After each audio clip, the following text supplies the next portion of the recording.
Are you the type who doesn't like to socialize and instead hides in caves? Or are you the type that's often found in clustered groups? Or maybe you're the protective type who would just go buck wild if you saw someone dare to harm a child.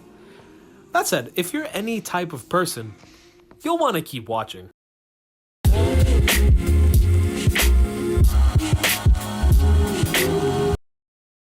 With the recent Gen 4 beta sprites leaked all over the place, we were thinking of making a video on those.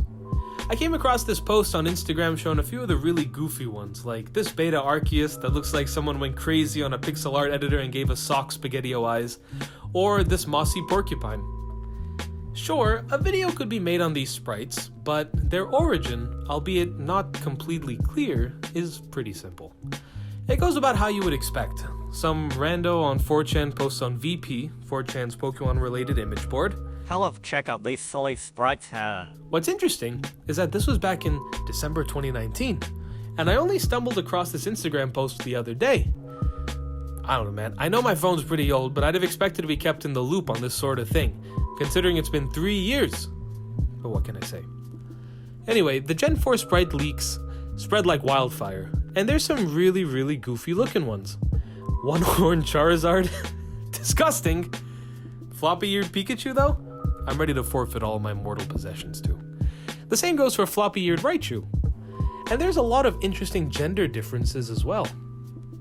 Like male Chimecho with the honey-dipped ribbon body as opposed to the usual one steeped in the blood of its enemies, or its victims, it's hard to tell. Here you got female Arcanine with the greased slickback, pretty sick. I also gotta say I'm a big fan of these Lugia and Ho-Oh sprites.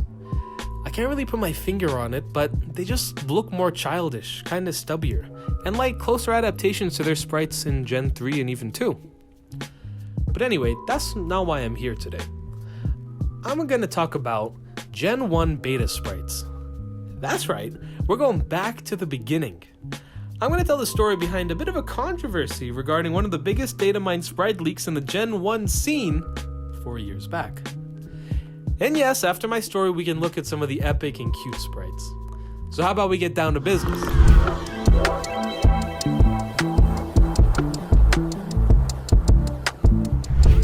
First up, who is Helix Chamber? Quoted right from their website, they describe themselves as Hello from the Chamber. Helix Chamber is a ragged group of Pokemon fans who want to uncover, restore, and preserve its secrets, whether they come from the games, manga videos, magazines, or other content. They run a blog and primarily concern themselves with Gen 1 content. I also need to tell you about Pokethon. Pokethon is a Twitch channel run by 62 different members that streams Pokemon run-throughs and marathons, all for a good cause, usually resulting in some form of charitable donation, like over $26,000 for direct relief in 2018. Now they're a charity helping folks devastated by natural disasters. So here's the scoop, friends. In 2018, Helix Chamber gets contacted by someone claiming to be a collector who happened upon a bunch of beta assets from both Pokemon Red and Green. Now notice I didn't mention Pokemon Blue. Here's an interesting little side note. Japan only got Pokemon Red and Green initially. When it was time for a US release, the US got Red and Blue, apparently because Game Freak thought it would sell better in the US given a flag that's red, white, and blue, all patriotic and such. Later that year though, Japan ended up getting Blue. But anyway, no more tangents, I promise. So Helix Chamber is approached by this collector claiming to have old Gen 1 assets, and they're understandably skeptical. Skeptical because they frequently get people claiming to have beta content, but who end up being fraudulent. So in order to validate this collector, they gave him some tests. One of the tests they gave the collector had to do with number 159 in the Pokédex. Now recall that the finalized Gen 1 dex only went up to 151, and there was very little known to the general public about any other beta Pokemon that were meant to be added in Gen 1. Number 159 is known as Kotara, this cute round lion thingy. And the collector, when asked, provided sprites for the Pokemon that corroborated with what Helix Chamber already knew and what the general public did not know. So this collector was legit. Now here's the controversy. 3 things. 1. The collector actually ended up being a hacker who hacked into Nintendo servers and swiped whatever assets they could find. Pretty shady stuff. This big hack was also the same one that produced the Gold and Silver demo and the Gen 4 beta sprite leak that I talked about before. The second controversial move was when Helix Chamber decided to make a ROM hack showcasing the legit beta assets as well as some of their own creations. Like, they would take the back sprite assets they received from the hacker and come up with a name, front sprite, and Pokédex entry.